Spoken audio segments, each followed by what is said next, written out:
সোমবার সকালে জাতীয় সড়কে মর্মান্তিক দুর্ঘটনায় দুজনের মৃত্যু হয়েছে, গুরুতর আহত হয়েছেন আরও একজন।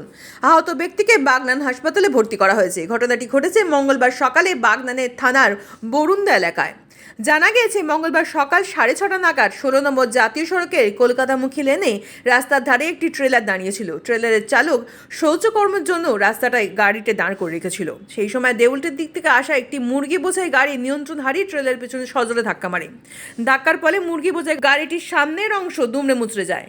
গাড়ির চালক ও তার এক সঙ্গী কেবিনের ভিতরে আটকে পড়েন। অন্যদিকে ধাক্কার অভিঘাতে এক খালাসি গাড়ি থেকে ছিটকে পড়ে রাস্তার উপর পড়ে যান এবং গুরুতর আহত হন। খবর পেয়ে পৌঁছায় বাগনান থানার পুলিশ। পুলিশ এসে কেবিন আটকে থাকা দুজনকে উদ্ধার করার চেষ্টা করে, কিন্তু ঘটনাস্থলেই তাদের মৃত্যু হয়। পুলিশ সূত্রে জানা গেছে মুরগি বোঝাই গাড়িটি নবাসন এলাকার একটি পোলট্রি ফার্ম থেকে মুরগি নিয়ে প্রথমে দেউলটি যায়।